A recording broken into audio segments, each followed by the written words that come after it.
Hello and welcome to this edition of Sapita Show.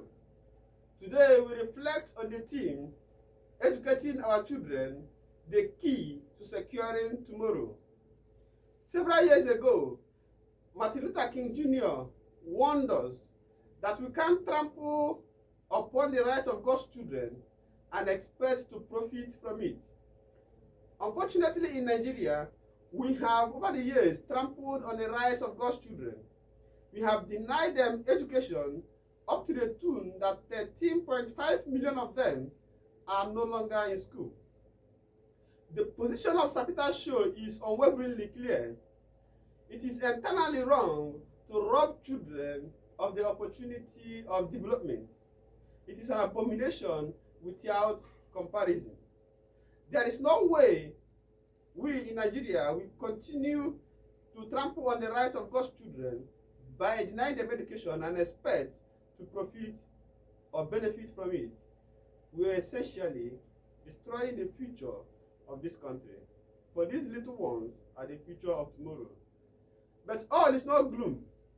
We have a light in the midst of this darkness. And that light is shown by 𝒂𝒓𝒕𝒊𝒏, who over the years have engaged in children apostolate. And it is our honor to interview him today. 𝒂𝒓𝒕𝒊𝒏 is a magna cum laude graduate of philosophy from Imo State University, 𝘠𝘪𝑗𝑒.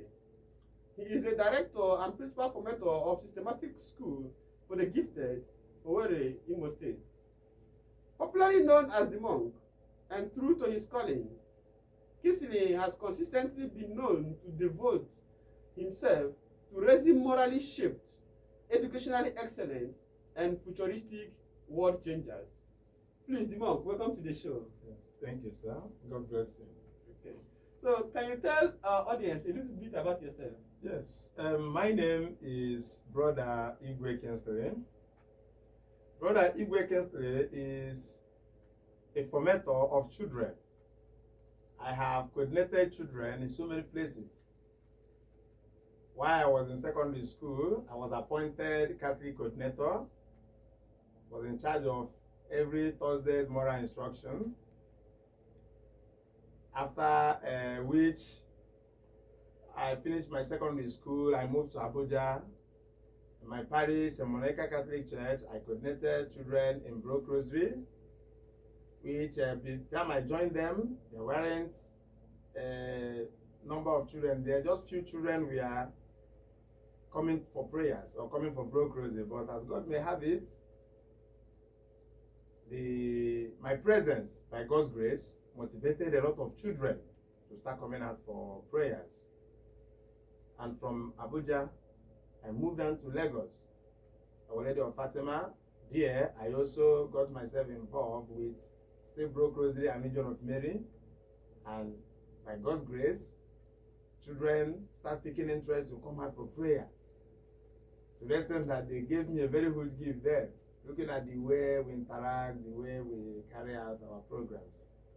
Now coming down to East, my parish at Ugbo, St. Joseph Catholic Church in Anambra State, I also was appointed head of children department in the church. There, God started doing the same wonder. Presently, in 𝑛ekede St. Paul's Catholic Church, I am the one coordinating every group that have to do with children. So the children ministry in St. Paul's Parish, as it stands now, I'm the one who is coordinating the children, and as God may have it, parents are testifying. Just like you said, sir, talking about my school, I would say that is a kind of fruit of what God has been doing in the ministry, because the time I came to 𝑛ekede, I never had in mind to establish school. It was parents seeing the way, by God's grace, I go about the children ministry and children formation, started encouraging me, brother, why not start school? Why not start school? So I started with a kind of lesson. Where I gather children to teach them not just prayer this time, but academic programs. So before you know it, I started encouraging me, brother, you're doing it well. You're doing it even more than some schools. Why not turn this into school? Why not turn it into school? So from there, I started thinking on that direction, and lo and behold, God has watered that effort that once started like a lesson. So we now have a school called Systematic College for the Gifted, and as it stands, our primary school has also joined. Wow. So we now have both 𝒄𝒂𝒏, primary and secondary, all in 𝒂𝒂𝒏 here. Okay, this is quite incredible. Okay. So what do you think is this your motivation, for working in the field of education? If I must tell you, a lot of things have motivated me towards this ministry. One, I discovered that children seem to be neglected in a lot of places. Like the time I was in Abuja, you see, there in the parish, children being relegated. For example, they are not given all that attention. It will be as if children are not part of the world. I don't know how to put it. So seeing all that, I wasn't comfortable with the way children are being controlled and handled. And especially some persons taking care of them, you see the way they handle them. So that, seeing the way they handle children now push me towards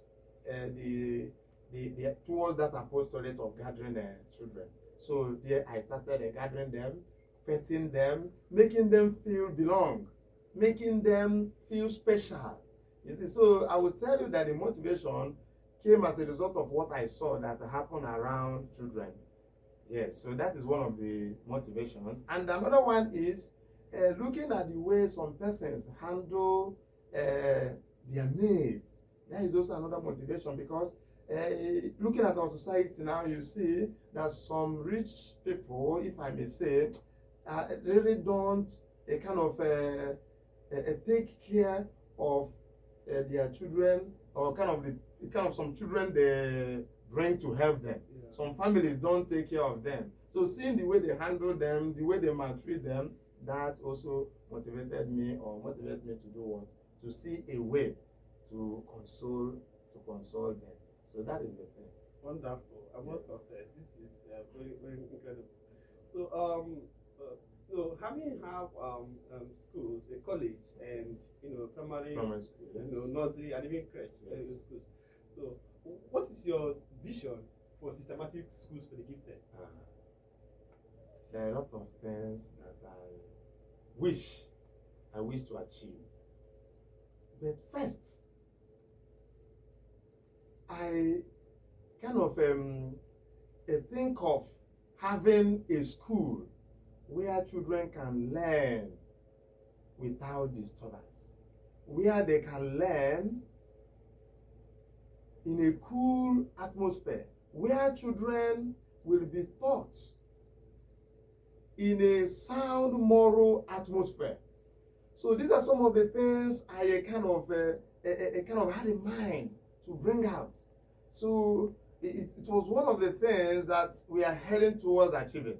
So to have a cool atmosphere where children can learn and where the potentials can be actualized. So as a school owner, you are working in the school system for over the years now. So what do you think characterizes a great school? What qualities do you think is most fitting for this school to be characterized as a great one? God bless you for this wonderful question. At times some persons, let me put it that way, do think that good school is known by the structure. When they see a school that is well built, furnished, and designed, some persons will think that is the best school, that is the good school, or that kind of school is the best school to be. For me, I think good school is that school that has high moral standard program. The school that have program that condition children to bend down to study. Because the essence of going to school is to study. So if a school succeed in getting children to study, I think that school is the best school. Any school that try their possible best to condition children to sit down on their own to study, not studying only when they are forced. Because at times, children, when some will like to be pushed to study. But if a school should achieve a kind of a system where children can use their hand to study, that school is a good school. If a school can have a high moral standard where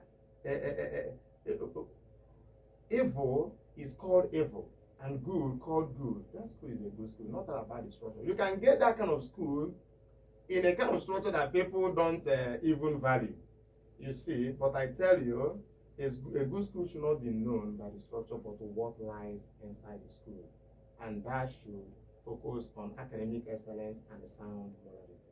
So that's what I think makes a good school. Wonderful. So just like a follow-up to this question, what are the core skills and qualities that pupils and students gain when they come to systematic schools for the gifted? Oh, the truth is, systematic college has been testimony to many people, and the parents can't stop testifying and thanking God for gift of systematic college. There are a lot of skills because the school engage in a lot of programs that build these children up from the foundation.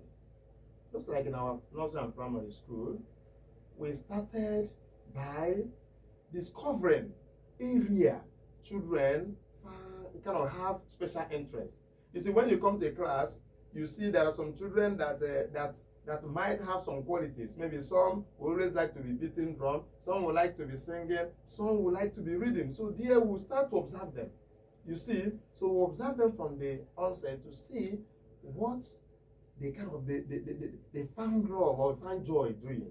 So I think in systematic college there are a lot of things by God's grace the school will help to achieve in children. Like in one of our goals is discovering talent in children. So there are a lot of programs we engage that help us to discover the talent in children. And while that is going on, you see the children are doing what? Are developing. So we have a lot of programs that help us to develop them from the onset. So the Nigerian education system is really laden with many crises and all that. Yes. And it has been quite a challenge, and like I said in my introduction, it has, getting to the point where we see that 13.5 million of our young children are roaming about the streets, and not being in school. And some of these people will now turn to the youth of tomorrow who are going to engage in thuggery and the electoral malpractices and stealing, kidnapping, and all societal ills. So, what are some of the current issues in the Nigerian education system? I think there are a lot of them. There are a lot of problems the system is facing, or a lot of challenges facing education in Nigeria. One is corruption. The corruption has gotten to the level where nobody can tell when that will be eradicated. For example, when you come to school, you see children living by exam malpractice. Living by exam malpractice. If you establish a school and you are not preaching a kind of malpractice or giving children expo, they will think, even some person will think that you really don't know what is on ground. So that becomes a very big problem. And the rate that particular malpractice is a kind of escalating or going or eating deep in academic or in education system of our country is becoming something else. So that is one. Then another one is a kind of I don't care attitude. Government is even displaying towards education system of Nigeria. The truth is, government have to sit up. Government have to sit up in the way they do what they handle academic program in this country. Because the way they handle academic program in the country helps to do what? to a kind of it's a kind of make the directors, or should I say teachers, or people taking care of children in the school not to do or not to sit up in what they should do. Because when government don't show concern, when government don't provide what they should provide for schools, when government don't show concern, when government don't even care what is happening in school, what do you stand to get? Everybody will do anyhow. He does what he like. Thank God for some private schools that today try to do what? To create or to make impact. Like if you come to our school, we try by God's grace to do what? To create a kind of atmosphere that can that can stand as example to other schools. And if other schools should follow suit, and every school in the country should have a kind of a focus to achieve the best, you see that the country will be okay. But as it stands now, government, I think they are not doing their own, and some schools are not really responding the way they should do what they should respond. You see, going to government schools, you see things are not in place. For example, there are some government schools that when you enter there, things are not in place. It's now private schools that are now trying to take place of what government schools should be doing. So there are a lot of challenges facing academy in this country, which need to be addressed first by the government, coming down to the people taking care of the schools, the teachers. Some schools, teachers don't enter class. That becomes a problem. When a child, a child went to school to study and nobody is there to teach the child, what do you expect of the child? The child will start misbehaving. And at times you see them teaching themselves. And what can you teach yourself when you don't know? So the thing there is there are a lot of things that need to be fixed in the academic system of this country as to this to help us move forward. Yeah, your school has really skyrocketed in a way. You know, it has risen so fast. And people, like said, people have been testifying of how this will do. So, what behavior management strategies do we deploy that have contributed to this? Yes. You know, I said it before. In systematic college, one of our major concerns is on morality. Sound morality. And not just on the students, but as well the teachers. Everybody in the school was involved in that morality I'm talking about. So we mapped out a kind of, there are things we call a moral code or code of conduct in our school. That is really helping us. Because we're able to discover some of the things that distract children from studies. Having discovered that, we blended it in our academic program, and we were able to map out some moral conduct, or what I may call the do's and the don'ts in the school, or the rules and regulations that guide the school. And that is one of the major things that condition the behavior of students. For example, we made it as a law in the school called systematic that fighting shouldn't be heard of. Even if you should exchange well with your fellow students, we already call it fighting. So you see students that are conscious of that. That fighting is not allowed, stealing is not allowed, going to your fellow classmate or schoolmate's house is not allowed, visiting your teacher is not allowed. So there are a lot of laws, a lot of things we put in place that help to condition the behavior of the children. Because we're able to discover that leaving these things can always affect the children. Leaving them like visiting fellow students and all that, you might maybe, had it been we allowed that, we might be hearing a story of fighting at home, or this one come to my house and spoil something another. But having discovered some of the things that is capable or is likely to cause us a problem, we're able to do what to hold it, and is helping us. So if I must tell you, one of the things that condition the behavior of children is, in fact, all of them are embedded in our moral conduct. So that's one of the things. So what like, you know, conflict resolution is part of school leadership. You know, inevitably to control a large number of students and, you know, staff is sometimes quite challenging. You know, and then like you see what happened the news that dominated Nigerian media space once a while about a child, which died as a result of bullying, in a boarding school at Lagos. Sylvester Oromoni, a 12-year-old boy who was bullied by the seniors to the point of death, to the point that Lagos State government closed down the school and we are conducting investigation towards it. So how have you successfully managed difficult situations in school? And how do you tend to deal with conflict resolution? How do you handle those little conflict issues that arise in a big school like Systematic College? I must tell you that Systematic College succeeded in coming off excesses, a lot of excesses. Issue of bullying, I must tell you, has never been recorded in our school. Reason, we made it as law that on no account should a senior student tap, hit, or beat junior student. And we place serious sanction on that.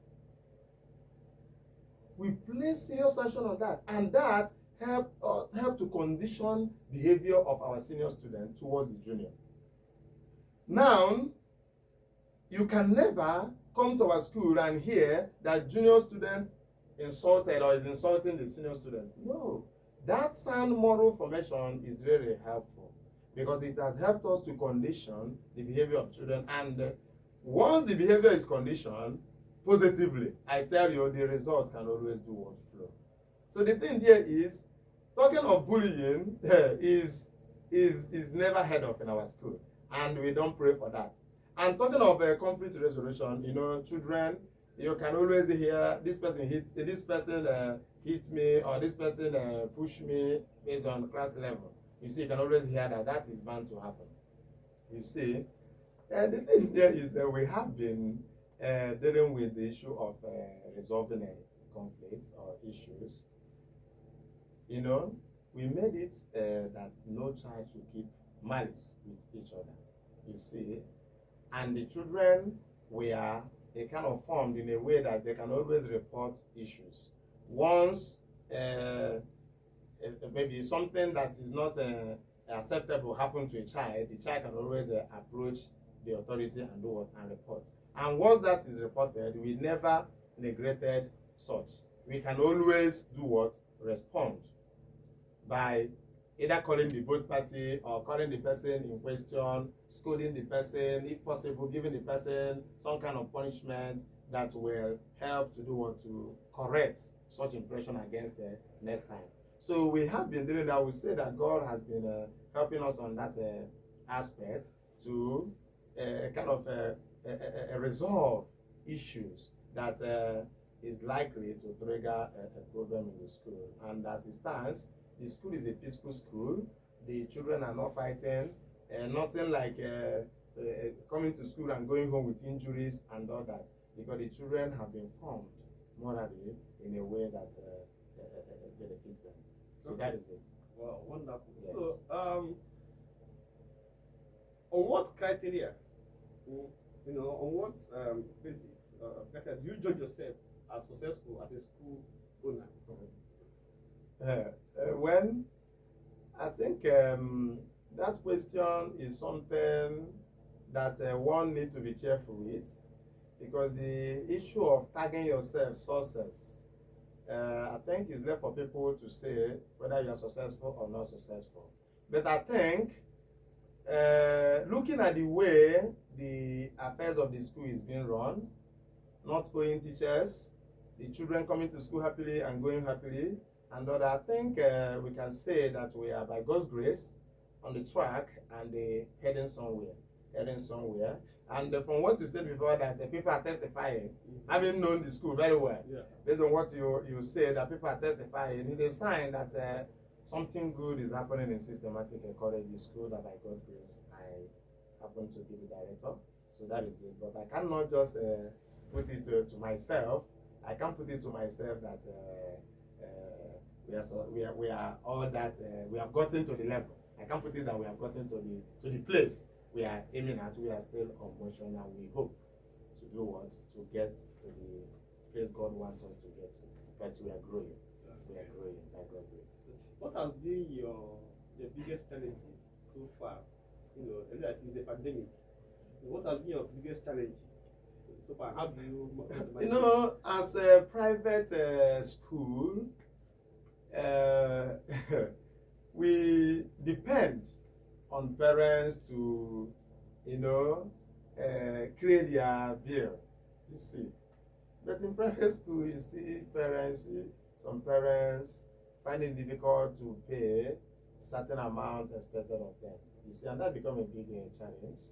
That becomes a big challenge, and it's not something that one need follow them with force to an extent.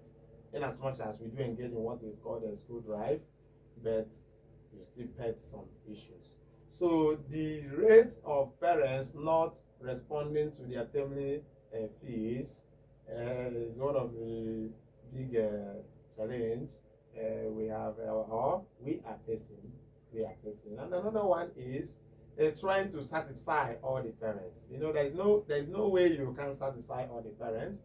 Mr. A might be satisfied, but Mr. B can always find one or two places to lay hand and make complaint. You see, so inability to get the minds of all the parents 100% becomes another challenge we are facing. But I think we are on track on that aspect, because we have a program that responds to parents that respond to our parents at school. So that is it. So there are a lot of things, but I think these are the major issues we have encountered, and we pray that things will keep turning for good. And the pandemic also have contributed to why some parents are not all that responding to the fees. You see, because you see some of them come and say, we pay, things are not better, COVID-19 and all. So complain everywhere. And there's nothing you can do, because you want the students. And the mind to push them out is not always there. Because pushing them out, I don't think is the best option. So we keep petting situation. Let's go back to government. Okay. As a school administrator, the director of a 𝑵𝒂𝒓 𝑲𝒊𝒏𝒈. So, what support do you think government ought to provide to school administrators, like I said, in order to foster quality education? And apropos to that, what main areas do you think that government should actually improve so that our educational system will become qualitative like its counterparts in the Western world? Good. I think Nigerian governments really need to step up in the area of recognizing schools, especially schools that are out to help in building children and in building students. There are a lot of things government ought to do for schools. There was a time, for example, in our school, some persons came that government kind of making plans or trying to engage or trying to kind of give loan. Yes, that are working on loan program to schools. They came that we should fill some forms, after which it will be forwarded to the state government, our school to take part on the loan program so that we can tackle some issues that concern water, that concern structure, school structure. But lo and behold, after that very first day they came, we never heard anything about the loan or about anything assisting schools. So government should, on their own, think of a way to support schools. Think of a way to support and assist schools that are out to do what? To help them build the state. Because a school like Systematic College, I think, is really on track and helping out in the area of child building and student building. You see. So when discover such a school, government should think of a way to see that that particular vision never die off.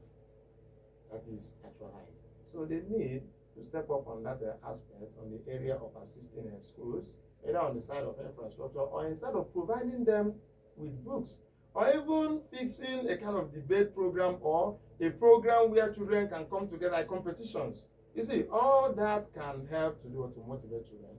Like our school, there is this high rate of competition going on in our school. Our children, they look so much love competition. So if government should, engage in a series of competition among schools, putting prize that are kind of enticing, that will help to boost the morale of students and also to help schools to do what? To do well. You see. So that is one of the things. So government really need to help out. Government really need to help out. Okay. That is it. So what is your philosophy of education?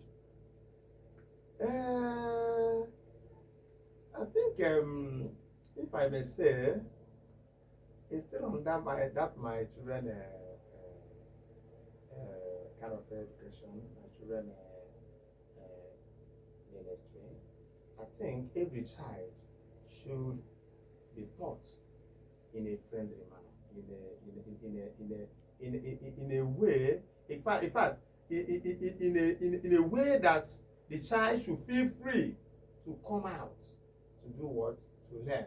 So I think it's always there at the back of my mind to bring out program that will help a child to develop, freely without fear, and that becomes my kind of philosophy of thought. And I think I admire a philosopher called Plato, who once said that teachers are role models and they should live as what? As a role model. If I now as a teacher is living a wayward life, there is no way I should expect children that they kind of watch me every day, see me teach them every day to live not the way I'm living. You see. So I should try, according to Plato, I should try to live by example, because the child I'm teaching is there watching me. You see. And he also talk of teaching children in a playful way. You see. So that the children can feel free to come out. Children, they love somebody who is welcoming. You see. So if you fall on that side of people that scare children away, I tell you, children hardly learn from you. But if you have that spirit of welcoming, children can always do what? Learn from you. And I also encourage teachers and the school owners and directors to do what? To open their eyes on this aspect. You must be a role model. You must. It's a must for a child to do what? To learn well from you. Your life must be of high moral standard. So, wow. This is really incredible. Must confess. And but there is this opinion some people have, okay, about your school. Okay. They have the opinion that you move too fast in the beginning of your school. That you almost started the whole classes once. Yes. And less than a year, you have acquired both a nursery, primary, and crèche section too. So, what is your reaction to such opinion? I think I will start by giving all glory and honor to God. The truth is that systematic college that has, as it stands now, crèche, nursery, primary, and secondary with huge number of children. Our secondary section has over 400 students. And our primary section, we have over 150 pupils as at now. The school is just 1 year and 4 months old. We just did our 1 year anniversary a few months ago. You see, so what am I saying? Responding to your question, sir, I think it's all about grace of God. That is one. And the two, the school never fall from heaven. Something motivated that. you know, I told you I started forming children from the church, St. Paul's Catholic Church in 𝒂𝒓𝒕𝒊𝒏 here. And as it stands, I am the one who is in charge of children ministry in the parish, St. Paul's Catholic Parish in 𝒂𝒓𝒕𝒊𝒏. So parents, having seen the way, by God's grace, I coordinate children, the way I form them, the way I teach them catechism, the way I carry out the program in the church, and having seen the joy children feel, to the extent that children, that, you know, some children, they love playing, but there in St. Paul's Parish, you see children feeling happy to go to church, finding it a kind of finding joy being around the church just because there is this kind of activities that we do that motivate them. You see, and parents, you know, those things, they feel happy. So when they now heard that by God's grace, brother 𝑘𝒂𝒓, who takes care of children in the church, now open school, I tell you, they never think back or think twice to do what? To allow their children to continue that formation that has already started in the church. And you know, there is one thing I've noticed about parents.